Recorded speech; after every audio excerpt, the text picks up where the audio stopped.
December 1940.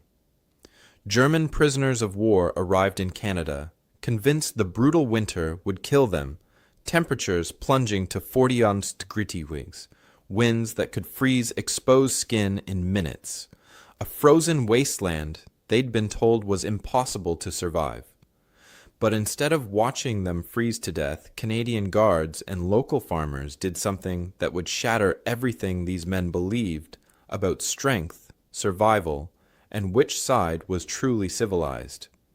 What could enemy civilians possibly teach battle-hardened Wehrmacht soldiers that would make thousands of them abandon their homeland after the war and return to the country that once imprisoned them? Europe was burning.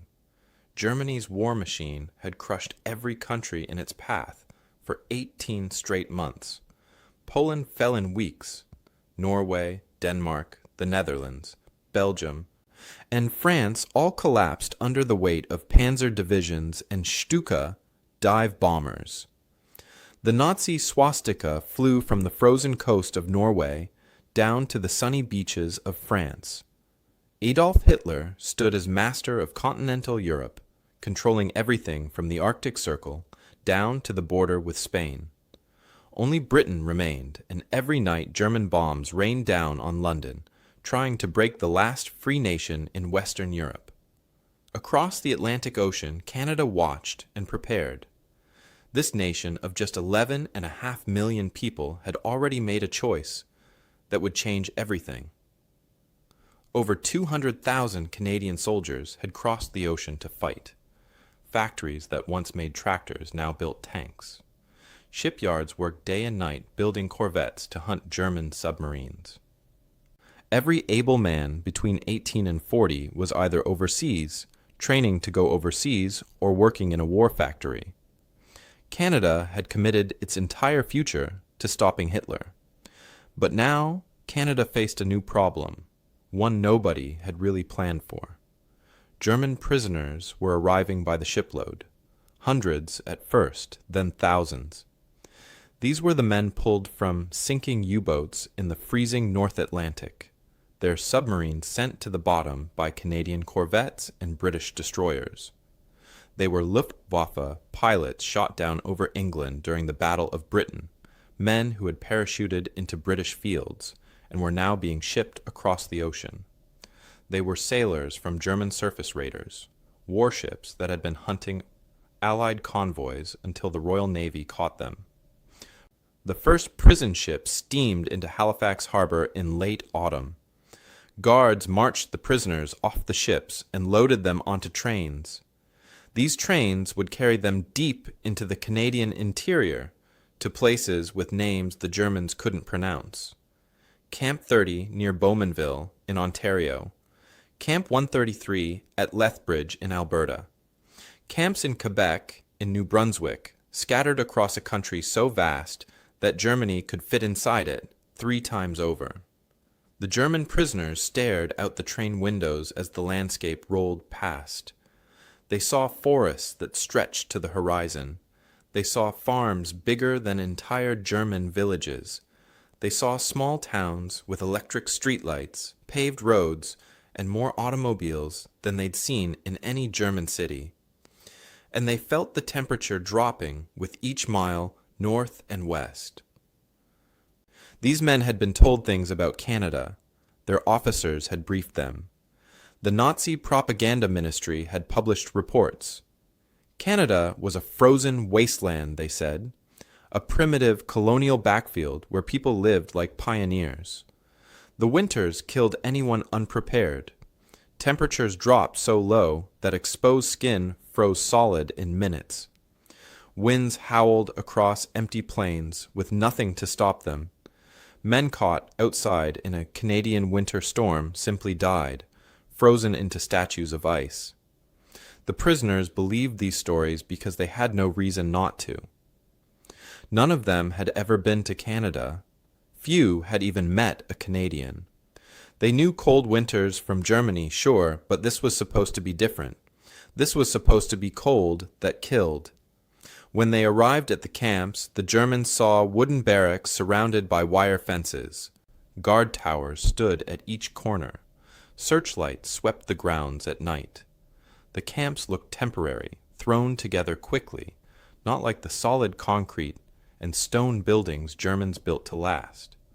The barracks were just wooden walls and tar paper roofs.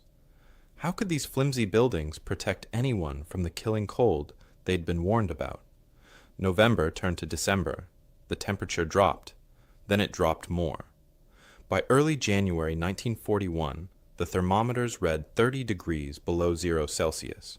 That's 22 degrees below 0 Fahrenheit. But the wind made it feel even colder.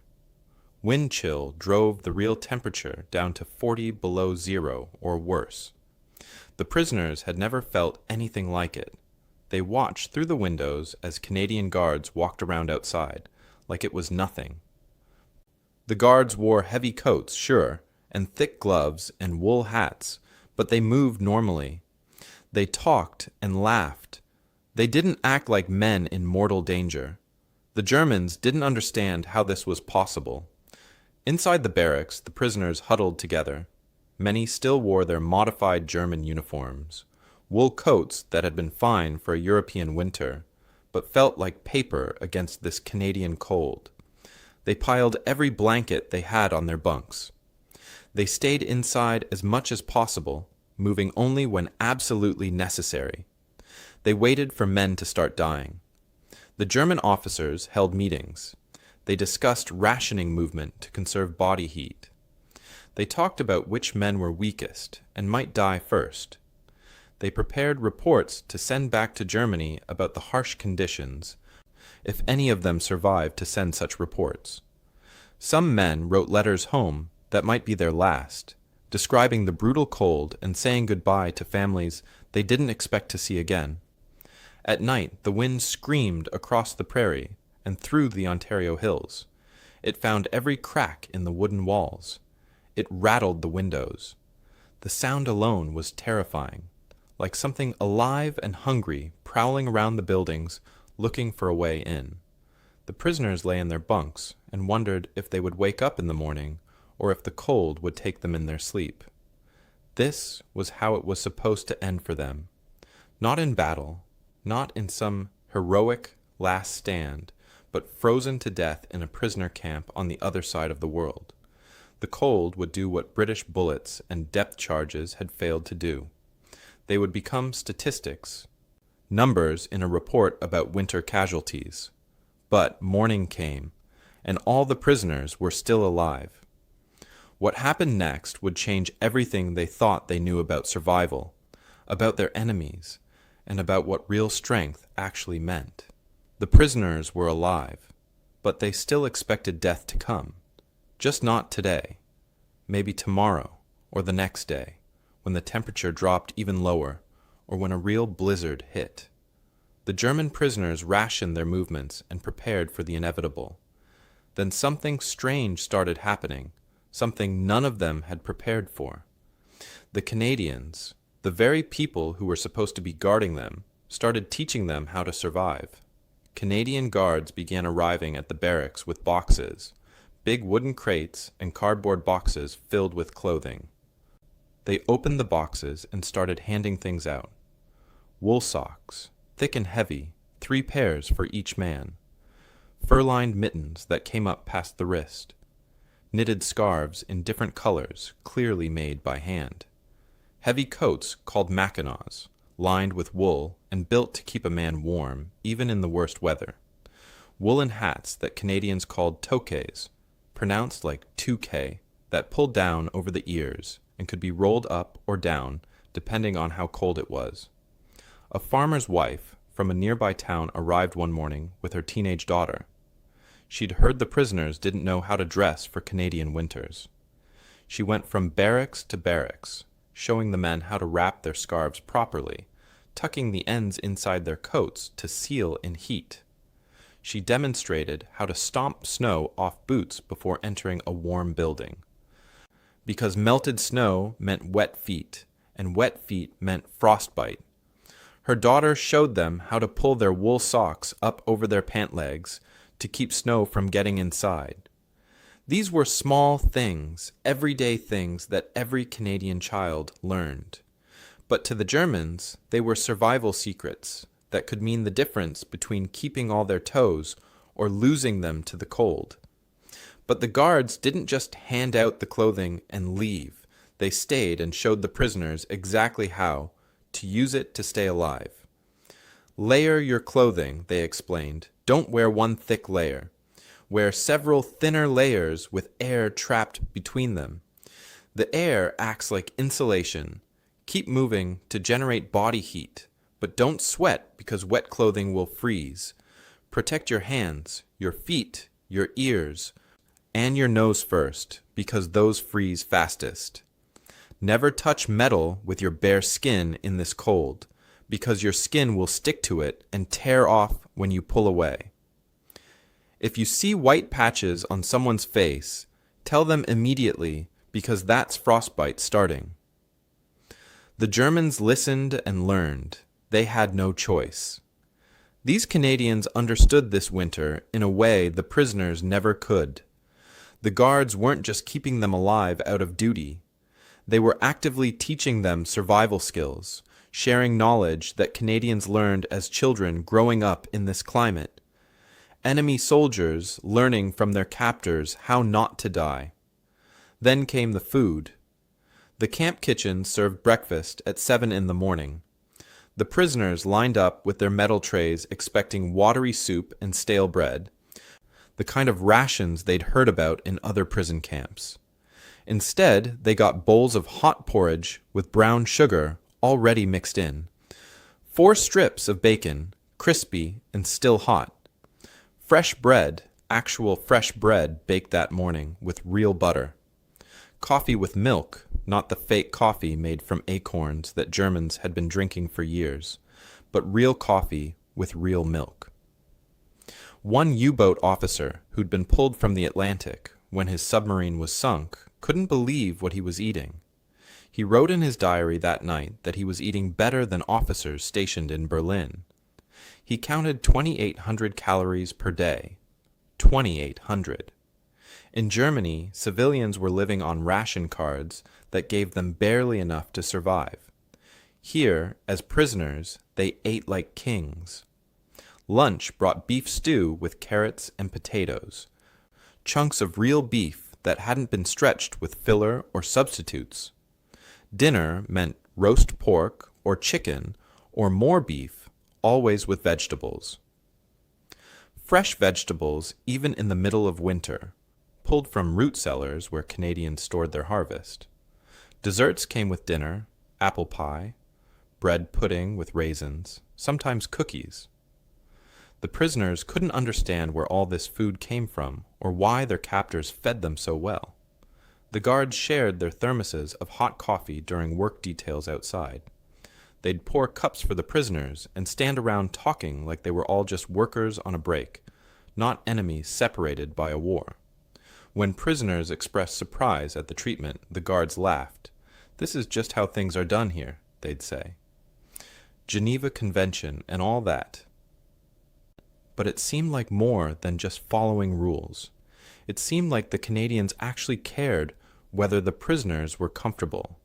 The technology shocked the Germans even more than the food.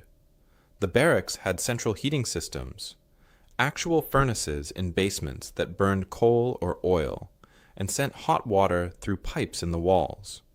The thermostats kept the buildings at 18 degrees Celsius, which is 64 degrees Fahrenheit, even when it was 35 below zero outside. Hot water came from taps. Turn a handle and hot water flowed out as much as you wanted. Electric lights worked all the time, never flickering or going out like they did in German cities where power was rationed. The camp at Medicine Hat in Alberta got fresh milk delivered every morning by refrigerated truck. Refrigerated trucks in winter. The prisoners learned that Canada had so much refrigeration infrastructure that the trucks ran year-round, keeping things cold in summer and preventing them from freezing solid in winter. Germany barely had enough trucks to move military supplies, And here, Canada had specialized refrigerated trucks delivering milk to prison camps. Local farmers started hiring prisoner work gangs for the sugar beet harvest. The prisoners rode in trucks out to the farms and spent days pulling beets from the frozen ground. The work was hard, but the farmers paid them 25 cents per day in camp scrip, money they could spend at the camp store for cigarettes, chocolate, and other items. In European camps, prisoners worked for nothing. Here, they earned wages. Working on the farms opened the prisoners' eyes even more. They saw machinery they'd only heard about in propaganda films that claimed to show American industrial might. One farmer in southern Alberta owned 3 tractors for a 640-acre farm. 3 tractors. In Germany, entire villages shared 1 tractor if they were lucky. These Canadian farmers had combines, mechanical seeders, and harvesting equipment that did the work of 50 men. The barns were bigger than most German houses. The silos held more grain than a German village produced in a year. The camp commanders arranged for prisoners to attend hockey games in nearby towns. They were allowed to ice skate on camp ponds when the water froze smooth. Canadian guards continued the lessons, showing them how to play hockey, how to skate backward, how to stop by digging in the edges of the blades, how to handle the puck with the stick.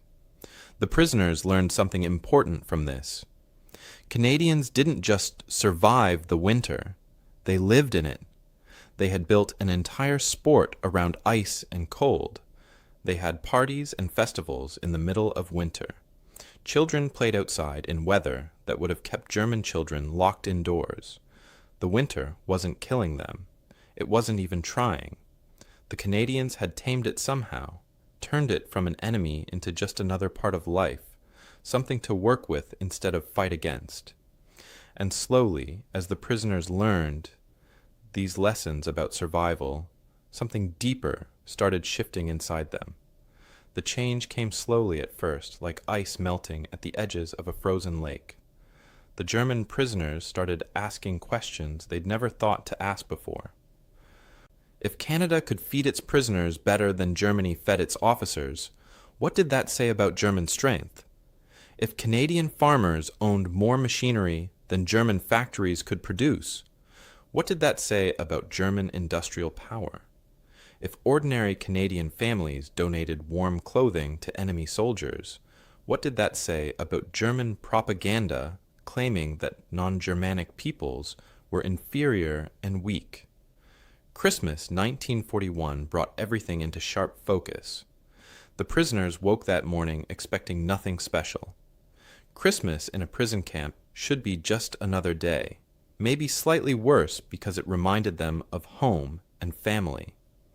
Instead, the camp commanders announced a special Christmas dinner following the Geneva Convention traditions for treatment of prisoners.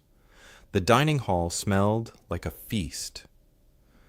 The kitchen staff had been cooking since before dawn. They brought out roast turkeys, golden brown and stuffed with bread stuffing that had sage and onions mixed in. Mashed potatoes came in huge bowls with pools of melted butter on top and rich brown gravy in serving boats. Cranberry sauce, bright red and sweet tart, sat in dishes on every table.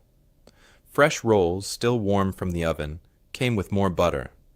3 different types of pie followed the main course: apple pie with cinnamon and sugar, pumpkin pie with whipped cream, mincemeat pie that some prisoners had never even heard of before. Coffee flowed freely. Chocolate bars sat at every place setting. The prisoners sat at the tables in stunned silence at first.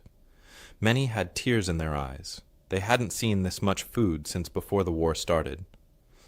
Some hadn't seen a feast like this ever in their entire lives. German families had been tightening their belts since 1939. Ration cards controlled everything. Butter was a luxury. Real coffee had disappeared. Meat came once or twice a week, if you were lucky.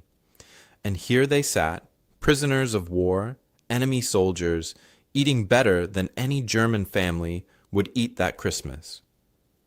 But the food was just the beginning. Canadian families had sent Christmas packages to the camps.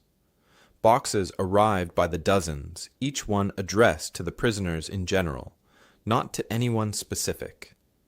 Inside were hand-knitted socks with patterns of snowflakes and reindeer, homemade cookies wrapped in wax paper, still fresh and sweet, tins of tobacco for the men who smoked, playing cards, books, and letters. Letters from Canadian women and children wishing the prisoners a Merry Christmas and hoping they were well. A prisoner named Ernst Bauer sat in his barracks that night trying to write a letter home to his mother.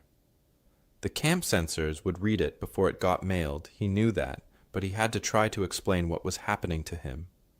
He wrote slowly, choosing each word carefully. "Mother, I don't know how to explain this," he wrote. "We are prisoners, and yet we are treated like guests who have fallen on hard times. The local church sent us hymnals in German so we could sing Christmas carols in our own language.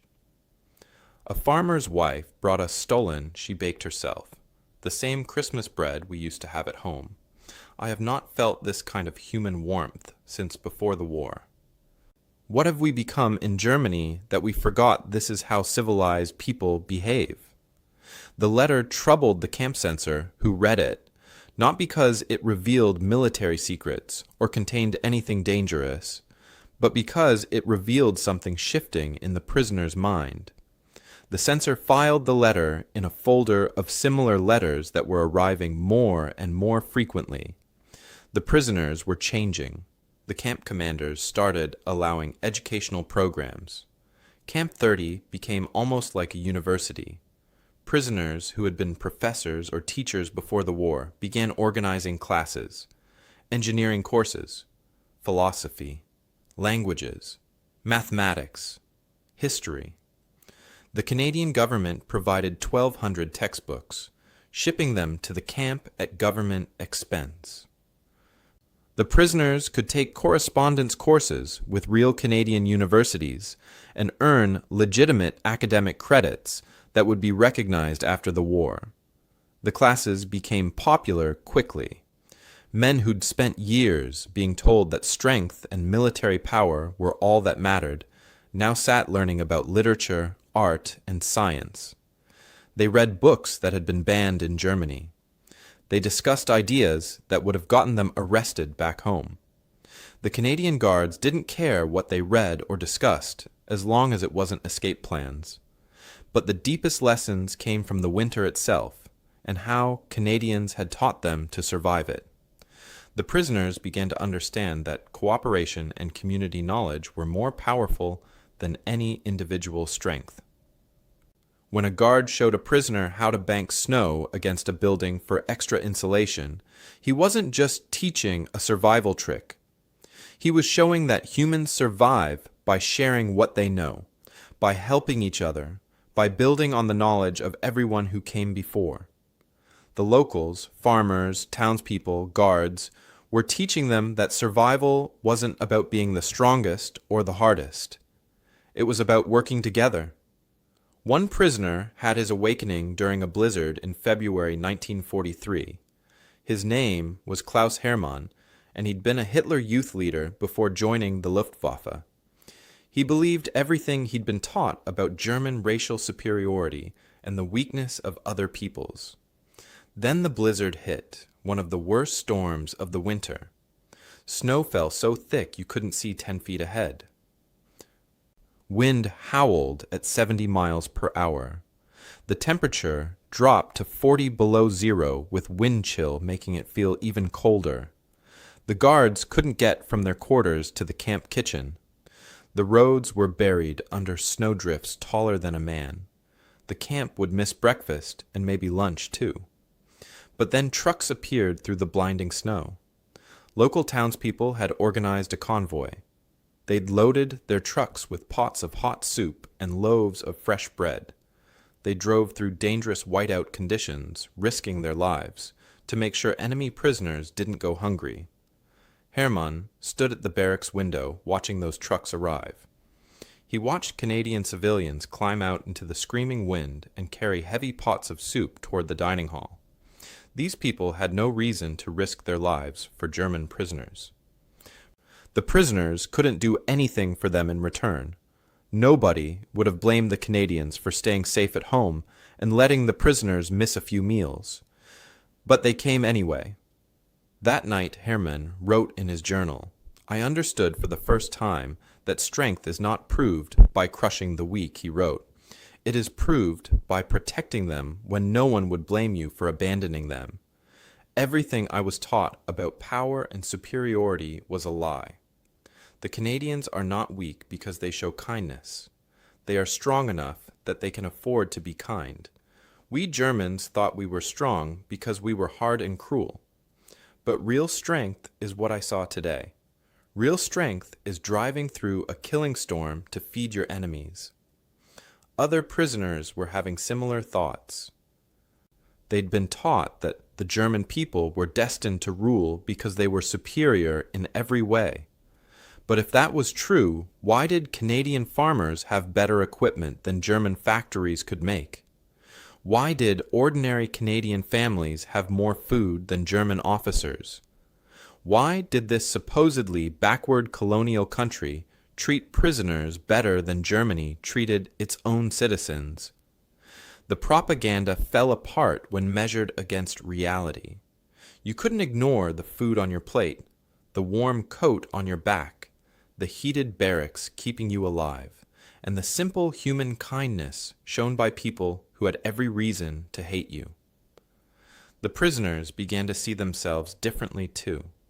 They weren't the heroes they'd imagined. They were young men who'd been lied to and used by a government that didn't care if they lived or died. The Canadians showed them what a real civilization looked like, and it wasn't built on conquest and racial theories. It was built on knowing how to live in a hard place and helping others learn to live there too. The war eventually ended, as all wars do, but for the German prisoners who'd learned to survive the Canadian winter, going home would prove harder than anything they'd endured in captivity. May 1946. The war had been over for a full year. Germany lay defeated, split down the middle between the Soviet Union on one side and America, Britain, and France on the other. The Third Reich, that was supposed to last 1,000 years, had collapsed after just 12. Now the prison ships were running in reverse, carrying German prisoners back across the Atlantic to a homeland that no longer existed in any form they would recognize. Ernst Bauer stood on the deck of a transport ship watching the Canadian coast disappear behind him. In his duffel bag he carried everything he owned in the world. A heavy Canadian wool coat that had kept him warm through 5 winters. 2 pairs of thick socks knitted by a woman in Bowmanville whose name he'd never learned. A book on modern agricultural techniques that the camp education officer had given him as a parting gift, and a small wooden cross carved by a fellow prisoner during the long winters. That was everything. His entire life fit in one canvas bag. The ship took 2 weeks to cross the Atlantic. Bauer stood at the rail every day watching the gray water roll past and thinking about what waited for him. Letters from the Red Cross had told him the basic facts. Hamburg was destroyed. 70% of the city was rubble. His family home no longer existed, just a pile of broken bricks and burnt wood where a house used to stand. His father had died in 1943, killed in the bombing. His mother had fled to Dresden to stay with relatives and died there when that city burned in February 1945. His younger brother was missing, probably dead somewhere on the Eastern Front. There was nothing left of the life he'd known before the war. The ship docked at Hamburg in early June. Bauer walked down the gangplank carrying his duffel bag and stepped onto German soil for the first time in 6 years. The smell hit him first, ash and decay and human waste. The city smelled like death. He walked through streets he'd known as a boy but couldn't recognize now. Every building was damaged or destroyed. Walls stood without roofs. Windows gaped empty.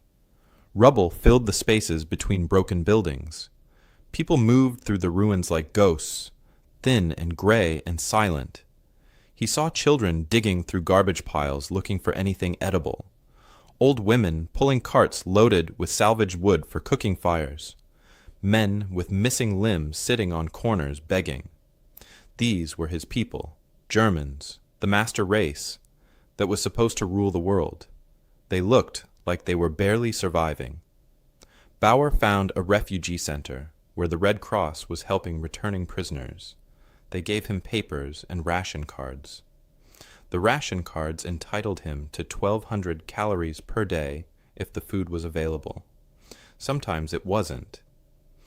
He thought about the 2,800 calories he'd eaten every day in Canada and felt sick. He thought about the Christmas feast with turkey and 3 kinds of pie and wanted to cry. His own people were starving while he'd spent the war eating better than he ever had in his life. The winter of 1946 and 1947 became known as the Hunger Winter, the Hunger Winter. It was the coldest winter in Germany in 50 years. Temperatures dropped below zero and stayed there for weeks. There was no coal for heating because the mines weren't producing enough. There was no wood because people had already burned everything they could find. The buildings had no glass in the windows, just boards or cardboard that did nothing to keep out the cold. Bauer survived that winter only because of what Canadians had taught him. He found a group of families huddled in a partially destroyed apartment building. They were wearing everything they owned in single thick layers, shivering under thin blankets. Bauer showed them the Canadian way. Take off those heavy coats, he told them. Layer thinner clothes with air between them. The families looked at him like he was crazy, but they were desperate enough to try. Within an hour, they felt warmer than they had in weeks. He taught neighbors to bank snow against the outside walls for insulation, the same technique a Canadian guard had shown him. He demonstrated how to recognize the white patches of frostbite on children's faces and how to warm the skin safely. He shared his Canadian wool coat with an elderly woman who had nothing but newspapers wrapped around her shoulders. The coat saved her life. But even with that knowledge, people died. Thousands died from cold and hunger that winter. The cities were full of frozen bodies that nobody had the strength to bury until spring. Bauer survived, but he knew he was only alive because Canadians had cared enough to teach an enemy how not to freeze. Klaus Hermann, the former Hitler Youth leader who'd watched Canadians risk their lives to bring soup through a blizzard, came home to find nothing. His entire family was gone. His city was rubble. He had no job, no home, no future he could see. He spent 2 years trying to rebuild a life in Germany, but everything felt wrong. The people were broken. The economy was destroyed. The country was occupied by foreign soldiers, and everywhere he looked, he saw the lies he'd believed being proved false by reality.